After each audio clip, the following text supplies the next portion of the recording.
দাঁড়ান দাঁড়ান, ভুট্টাটা খায় নিই, তারপর আপনাদের সাথে একটা সুন্দর রেসিপি শেয়ার করব। তার আগে বলি, আপনারা কে কে ভুট্টা খাইতে পছন্দ করেন বলেন। আমি আজকে এই ভুট্টাটা একদমই সস্তা মূল্যে নিয়ে আসছি। প্রত্যেক সময় ভুট্টা দাম করতে যাই বলে যে 50 টাকা, 60 টাকা, 70 টাকা, আর আমার এই ভুট্টাটা আমি নিয়ে আসছি কত টাকা শুনবেন?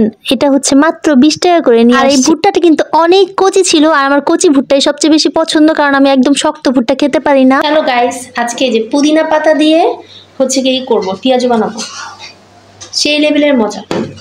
আমার কিউট কিউট আফামনিরা, আপনারা কি কখনো পুদিনা পাতা দিয়ে পেঁয়াজু খেয়েছেন? যদি না খান তাহলে অবশ্যই আমার রেসিপি দেখার পরে খেয়ে দেখবেন। আজকে আমি আমার পেঁয়াজুটা বানাবো মসুর ডাল দিয়ে, আর মসুর ডালে পেঁয়াজু কিন্তু অনেক মজা লাগে। আর এখানে আমি অনেকগুলো মসুর ডাল দিয়েছি, সাথে 1 থেকে 2 মুঠের মতো আমি চাল দিয়েছি, মানে ভাতের চাল। মসুর ডালের সাথে যদি আপনি চাল দেন না, তাহলে ওটা আরো মুচমুচে হয়, একদম মুচমুচ করতে করতে খাবেন আর মুচমুচ করতে করতে মনে করবেন। আর এই মসুর ডালটা চালটা আমি সেই সকালবেলা ভিজিয়ে রেখেছিলাম, এখন হচ্ছে বিকাল 3টা, আর এই 3টার দিকে আমি এখন সব ব্লেন্ড করব। সুন্দর করে ধুয়ে নিয়েছি এটাকে। আচ্ছা, ব্লেন্ড করার আগে একটা কথা, সেটা হচ্ছে গিয়ে আপনারা যখন ব্লেন্ড করবেন অবশ্যই হাফ ব্লেন্ড করবেন, ফুল ব্লেন্ড করবেন না, একদম মিহি করেন না, তাহলে একদম ভালো লাগে না। কিন্তু এটার সাথে আমি দিয়ে দিব একটু কাঁচামরিচ আর পুদিনা পাতা। দেখেন, এটা মিক্সড করে তারপর আমি এখন ব্লেন্ড করতে নিয়ে যাব। প্রতি সময় কিন্তু আমি হচ্ছে গিয়ে ডালের মধ্যে মানে পেঁয়াজুতে পুদিনা পাতাটা একটু কেটে কেটে দেই, কিন্তু আজকে আমি পুদিনা পাতাটা ব্লেন্ড করে দিব বেশি মজা খাওয়ার জন্য। এই যে এখন আমি ব্লেন্ডারে বসাই দিলাম, আর এখন সুইচটা অন করে দিব। আর দেখো, এরকম আমি না ব্লেন্ড করতে করতে একটু বেশি ব্লেন্ড হয়ে গেছে।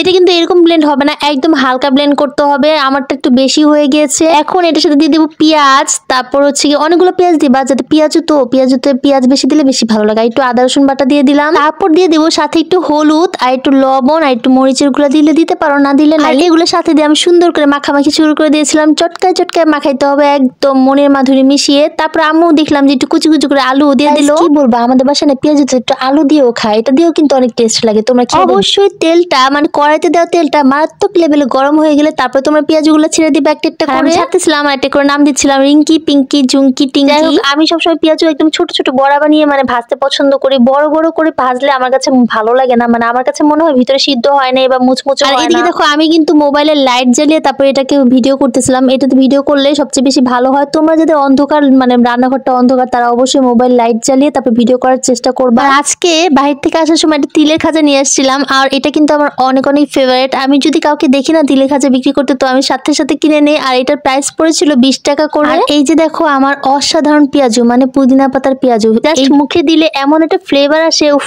অসাধারণ, সেই মজা। সামনে রোজা আসতেছে, সো তোমরা যদি পেঁয়াজু বানাও অবশ্যই পুদিনা পাতার পেঁয়াজুতে দেওয়ার চেষ্টা করবা, আর দেখবা যে এত এত মজা, উফ আমাকে মিস করবা। কি যে মজা লাগতেছিল, কামড় দিতেছিলাম, আর পুদিনা পাতার একটা ফ্লেভার আসতেছিল, সাথে ডালের একটা ফ্লেভার, উফ কি যে মজা। এখন দেখে আমি আবারও মিস করতেছি। সো তোমরা বানিয়ে দেখো। Thanks for watching, tata.